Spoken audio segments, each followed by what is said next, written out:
Assalamu alaikum everyone. I hope you are happy and healthy. Okay, blooms taxonomy आज हम पढ़ेंगे blooms के taxonomy के ऊपर. What is taxonomy? Taxonomy itself is a branch of education. It deals with the arrangements of things. It classifies things. इसके अंदर classifications होती है. सिंपली ब्लूम्स टेक्सोनॉमी जो है it is based on cognitive way of learning and teaching. Cognitivism जो हम discuss कर चुके हैं, आपको अच्छे से पता है कि वो भला क्या है. ओके अब ब्लूम्स टेक्सोनॉमी से आपने अंदाज़ा लगाया होगा कि it is introduced or created by Bloom, B Bloom. मुझे तो इन अंग्रेज़ों के नामों की समझ ही नहीं आती, इतने अजीब होते हैं और प्रोनाउंसिएशन में भी मसला होता है मुझे.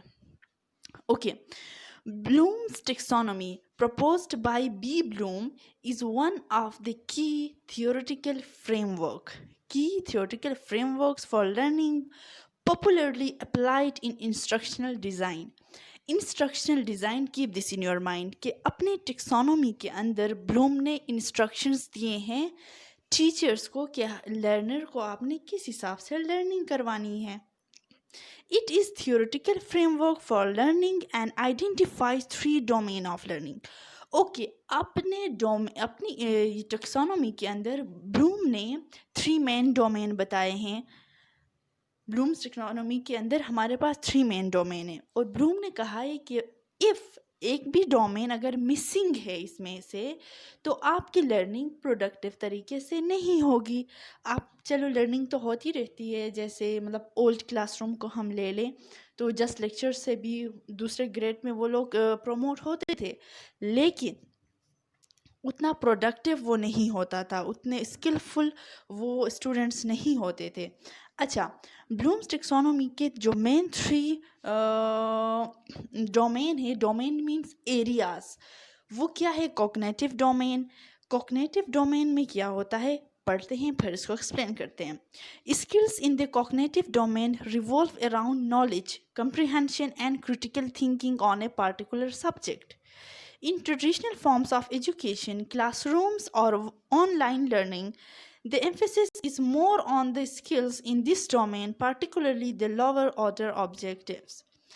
ओके कॉग्निटिव डोमेन के अंदर simply it deals with your mind, brain का काम होता है कॉग्निटिव डोमेन के अंदर लर्निंग. फिर स्किल्स में आप कंप्रहेंड करना, उसकी क्रिटिकल थिंकिंग कॉग्निटिव डोमेन के अंदर. Cognitive domain simply deals with brain, आप ये कह लें तो गलत नहीं होगा. अफेक्टिव डोमेन के अंदर क्या होता है? Skills in the affective domain describe the way people react emotionally and involve learning that happens at the behavioral level. Affective objectives aim to increase the awareness and improve attitudes, emotions, and feelings. Simply, affective domain based on skills, emotions. जैसे हमने कहा था cognitive domain based on brain, brain से related काम वो करता है. तो अफेक्टिव डोमेन दिल से, हार्ट से रिलेटेड काम करता है. इमोशंस यहाँ पे कि आप किसी स्टिमुली को देखकर रिएक्ट कैसे करते हैं, सॉरी, वो सब कुछ यहाँ पे डिस्कस होता है. अब psychomotor domain. The psychomotor domain deals with the skills-based learning. Skills involve the capability to bodily manipulate tools or instruments similar to a hand or a hammer. Psychomotor objectives usually focus on the change or development in behavioral and skill. अब जो last area क्या है? Psychomotor domain है. इस domain के अंदर simply जैसे हमने कहा first domain brain, then heart, ये बॉडी है. यहाँ पे बॉडी मूवमेंट्स की बात होती है. यहाँ पे जो आपने नॉलेज सीखा है उसको आप स्किल्स में ले आते हो, उसको आप अपने एक्शंस में ले आते हो, ये उसी की बात हो रही है. तो इन 3 मेन डोमेन्स के बारे में ब्लूम का कहना था कि if any of them is missing then the knowledge you gain will not be as productive as it has to be. तो इतना प्रोडक्टिव नहीं होगा. तो लर्नर्स को, टीचर्स को चाहिए कि वो जब लर्निंग करे तो इन 3 मेन डोमेन पे फोकस ज़रूर करे. अब लेवल ऑफ कोग्निटिव डोमेन, जो आपके 3 डोमेन हैं इनके अलग अलग लेवल्स हैं कि किस लेवल पे क्या होता है। तो कोग्निटिव डोमेन जो which is related to your brain, जिसमें थिंकिंग, लर्निंग और क्रिटिकल थिंकिंग वगैरह शामिल है। तो इसके जो 6 इसके मेन पार्ट्स हैं, 3 मेन लेवल्स हैं। स्टार्ट के जो 6 लेवल से स्टार्ट के जो 3 लेवल से वो लो लेवल कहलाते हैं, इजी टू अंडरस्टैंड और मतलब इजी टास्क होता है। और जो लास्ट के 3 लेवल्स हैं वो हायर लेवल कहलाते हैं। तो आइए पढ़ते हैं। It is the cognitive domain that is responsible for the development of intellectual skills. It is divided into 6 level in ascending order for complexity. It means that from easy to complex, आसानी से मुश्किल की तरफ। Level 1 is knowledge, recall information and exhibit the memory of previously learned material. The information or knowledge could be fact, terms, basic concept and or awareness to question. Some examples include knowledge of specific terminology, specific facts, knowledge of methods. तो ये आप लोग खुद read करें। Simply knowledge के अंदर क्या है, आपके पास नॉलेज आ जाती है, आपके पास आपको पढ़ा देते हैं। सिंपली आपके पास एक क्या एग्जांपल दूँ, सिंपली आपके पास किसी चीज़ का डेफिनेशन आ गया कि आप सिंपली एक नॉलेज आपके पास आ गई, आपने सीखा, आपने उसको रिसीव किया, आपने उसको पढ़ा, यहाँ पे सिर्फ आपके पास नॉलेज है। देन लेवल 2 में आपके पास है कंप्रीहेंशन। यहाँ पे लर्नर क्या करता है, यू कंप्रीहेंड ए कॉन्सेप्ट और a fact, you comprehend a concept or a fact and assess if you can compare, organize, deduce, translate, provide a description and state the main ideas including interpretation, translation, extrapolation. Okay इसके अंदर क्या होता है कि आपने जो knowledge first level में सीखा था उस नॉलेज को आप अपने तरीके से कंप्रीहेंड करते हो। कंप्रीहेंड कैसे करते हो, आप उस नॉलेज को ट्रांसलेट करते हो, उस नॉलेज को ऑर्गेनाइज करते हो, आप उस नॉलेज को जर्नलाइज करते हो। Extrapolation means journalising something. तो जर्नलाइज जब आप करते हो तो आप उसको समझने की कोशिश करते हो अपने तरीके से। नॉलेज आपके पास आ गई, आपने उसको कंप्रीहेंड भी कर लिया। अब एप्लीकेशन, अप्लाई आप कैसे करते हो, यूज़ इंफॉर्मेशन इन न्यू और familiar situation to resolve problem by using the acquired fact, knowledge, rules and techniques. जो नॉलेज आपने सीखा था, जिसको आपने कंप्रीहेंड किया था, लेवल 3 पे आके आप उसको अप्लाई करते हो। एप्लीकेशन, प्रॉब्लम सॉल्विंग्स वगैरह में उसको आप सॉल्विंग वगैरह में आप उसको अप्लाई कर देते हो। सिंपली आपके पास जो नॉलेज आ गई आप उसको एक्शंस में ले आते हो। किसी प्रॉब्लम सोल्यूशन, किसी कोई प्रॉब्लम फाइंड करते हो, उसके सोल्यूशन में उसको यूज़ करते हो। Level 4 is analysis.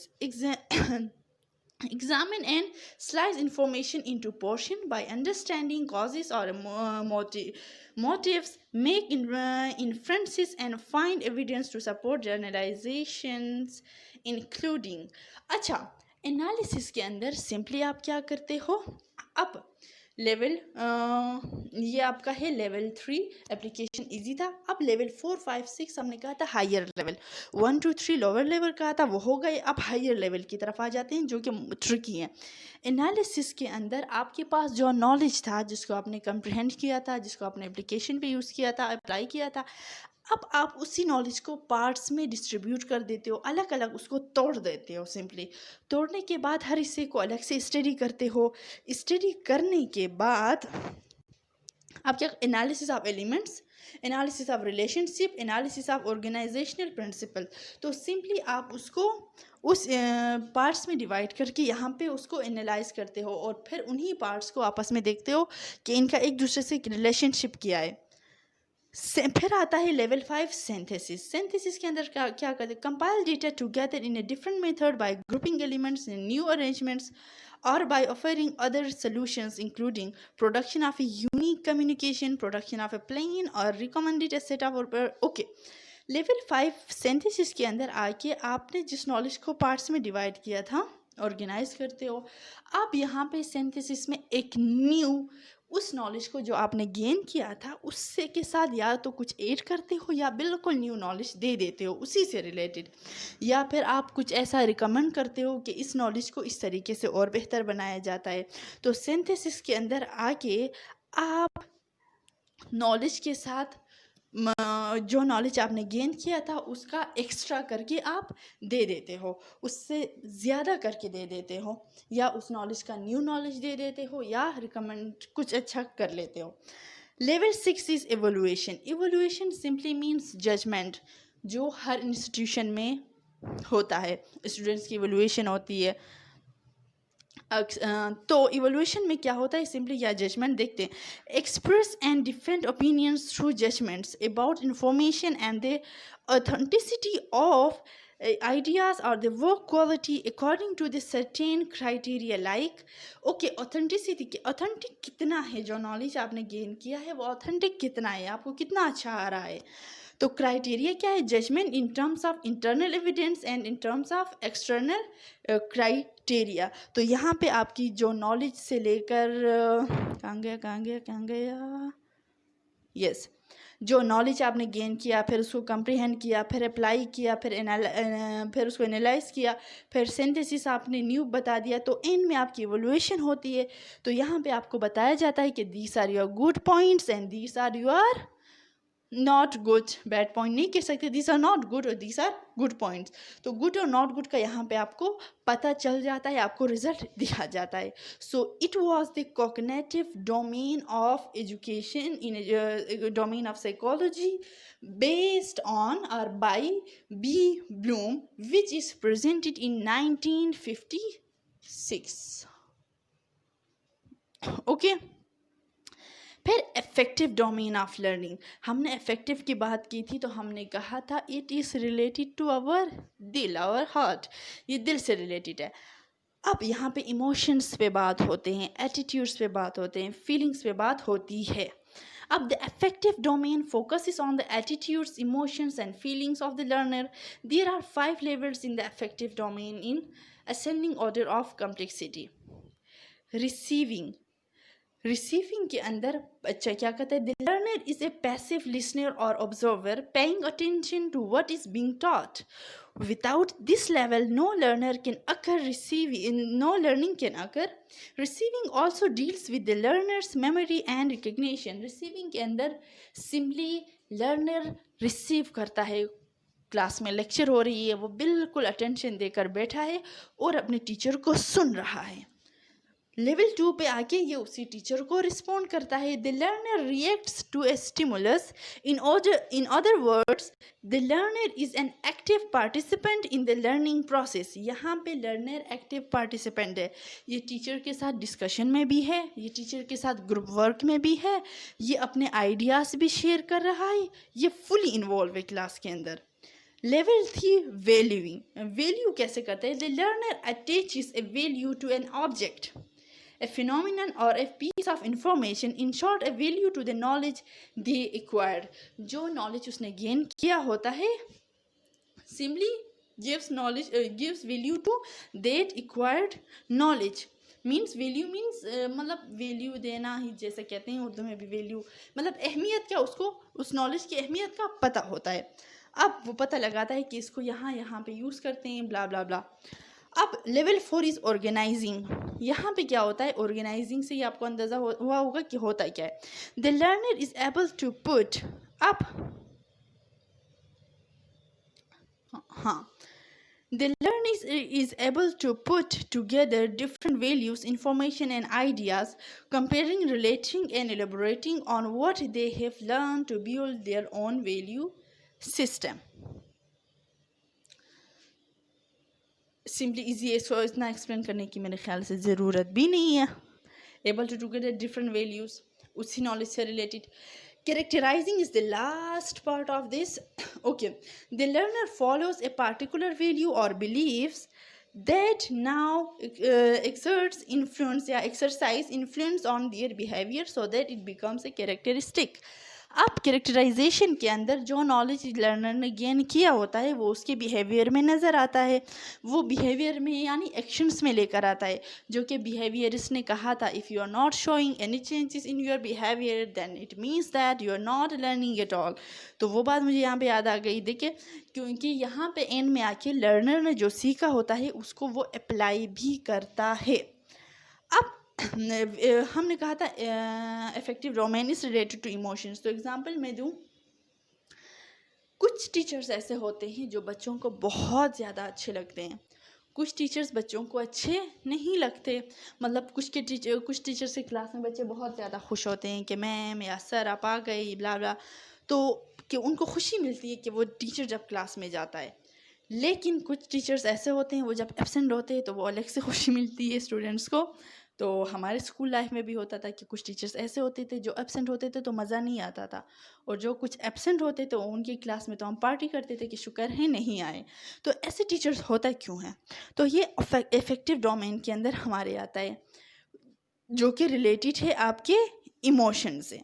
अब होता क्या है यहाँ पे कि एक टीचर की बच्चे को आसानी से समझ आती है, वो उसको समझ पाता है, खुश होता है टीचर से। वो इसलिए कि टीचर इमोशनली ख़ुद को इन्वॉल्व करता है बच्चे के साथ, उस लर्नर के साथ। मतलब वो दिल से जोड़ता है उस फील्ड के साथ जो वो कर रहा है। या कुछ ऐसे होते हैं जो उतना इमोशनली मतलब इन्वॉल्व नहीं होते, तो वो जो बात वो कहते हैं ना, दिल से जो बात निकलती है वो दिल तक पहुंचती है। तो जो इमोशनली इन्वॉल्व नहीं होते उन्हीं टीचर को पसंद नहीं किया जाता इतना जितना उन टीचर को पसंद किया जाता है जो इमोशनली इन्वॉल्व होते हैं। अब आते हैं साइकोमोटर डोमेन की तरफ। यहाँ पे क्या होता है, this psychomotor domain refers to the use of motor skill, coordination and physical movement. Psychomotor itself is a physical movement. हमने कहा था it is related to the body. अब साइकोमोटर डोमेन के 3 वर्जन्स हैं। डेव ने 1970 में इसको रिवाइज किया, हैरो ने 1972 में इसको रिवाइज किया, सैमसन ने इसको 1972 में इसने भी रिवाइज किया। तो हम यहाँ पे डेव का पढ़ेंगे, which is the most easiest to apply, और बाकी आप लोग खुद पढ़ ले, बाकी मैं आपको पॉइंट्स फिर बताती हूँ। सही है। 3 different taxonomy for psychomotor domain. Dave 1975 में आता है, उन्होंने कहा इमिटेशन मीन्स ऑब्जर्व करके सीखना। इंस्ट्रक्ट आपको किसी ने किया तो आपने सीखा। फॉर एग्जांपल ड्राइवर है, आप ड्राइविंग सीख रहे हो तो आपका जो इंस्ट्रक्टर है वो आपको जिस तरीके से सिखाता है आप उसको कॉपी करते हो, आप इसको सीखते हो। यहाँ पे आपने इंस्ट्रक्टर के ज़रिए आपने सीखा। नेक्स्ट यहाँ पे है मैनिपुलेशन के अंदर आप क्या करते हो, जो आपको इस इंस्ट्रक्शन मिली थी उसी इंस्ट्रक्शन के थ्रू आपने अपनी मेमोरी में उसको सेव किया होता है, तो आप उसको अप्लाई करते हो विदाउट एक दफ़ा। फर्स्ट में जो इमिटेशन में आपने किया, आपका इंस्ट्रक्टर साथ था, आपने ड्राइविंग की, उन्होंने आपको गाइड किया। दूसरे में आके ड्राइवर नहीं है, आपने मेमोरी में उसको रिप्रोड्यूस किया कि ये तरीका था, तो आपने उसको अप्लाई किया, आपने खुद गाड़ी चलाई। Okay, independent. ओके, प्रिसीजन में क्या होता है, execute skills independent of help. It means that कि यहाँ पे आपके जो आप इंडिपेंडेंटली एक्ट करते हो, आप गाड़ी वैसे खुद से चलाए जा रहे हो, आपको इंस्ट्रक्टर यहाँ पे आपके साथ नहीं होता। आर्टिकुलेशन में क्या होता है, ओके यहाँ पे मैं टाइपिंग मिस्टेक हुई है, इसके अंदर सिंपली ये होता है कि आप फॉर एग्ज़ाम्पल आप गाड़ी चलाए जा रहे हो, आपके पास कोई इंस्ट्रक्टर नहीं है इंस्ट्रक्ट करने के लिए, लेकिन जब आप पार्क करने के लिए खड़े हो जाते हो तो वहाँ पीछे से और भी गाड़ियाँ आ रही होती हैं, तो आप उनको रास्ता देते हो। तो यहाँ पे कोई आपको इंस्ट्रक्ट नहीं कर रहा कि आप साइड पे हो जाओ, रास्ता दे दो, ये आप खुद ब खुद से करते हो। तो वो आर्टिकुलेशन है जो आपने विदाउट इंडिपेंडेंटली आपने मतलब खुद से ही उनको रास्ता दे दिया। तो ये आपके इंस्ट्रक्टर की एडवाइस नहीं थी, जो आपके साथ नहीं था। एंड में नेचुरलाइजेशन है। नेचुरलाइजेशन के अंदर क्या होता है कि आप बिल्कुल जो आपकी स्किल्स हैं उसमें आप मास्टर्स हो चुके होते हो, आपको सब कुछ आ रहा होता है और नेचुरली आप स्किल्स काम करने जाते हैं। जैसे आप किसी हाईवे में आप ड्राइविंग कर रहे हो या फिर कोई ऐसा रास्ता है जो कि ख़राब है, तो वो आप अपनी तरीके से गाड़ी वहाँ से निकाल लेते हो। तो ये आपकी नेचुरलाइजेशन है, आप खुद से ये सब कर रहे हो, तो ये आपके नेचुरलाइजेशन के अंदर आता है। तो डोमेन के अंदर हमने कॉग्निटिव को डिस्कस किया, फिर हमने क्या था, कॉग्निटिव डोमेन, अफेक्टिव डोमेन को फिर हमने डिस्कस किया। अब फिर साइकोमोटर डोमेन के अंदर हमने डेव को डिस्कस किया। बाकी हेरो, सिम्पसन, इसको आप देख ले, आप लोग खुद लिख अपने साथ ये नोट लिख ले, और इसको आप लोग खुद से भी कर सकते हैं। एक के 6 पॉइंट्स है हेरो की, जो कि 1972 में रिवाइज हुआ था, और सॉरी सैमसंग के का भी 1972 में इसने भी ये डोमेन को रिवाइज किया था, इसी डोमेन को। तो इसने अपने 7 पॉइंट्स दिए थे, परसेप्शन से लेकर ओरिजिनेशन तक। हेरो ने रिफ्लेक्स मूवमेंट से लेकर नॉन डिस्कर्सिव कम्युनिकेशन तक। तो ये सारा कुछ यहाँ पे ये हेरो वाला है, इसको आप देख ले, क्योंकि इतना like it's not that much important, इसलिए मैं आपको सिर्फ इसके ये नोट्स दे रही हूँ।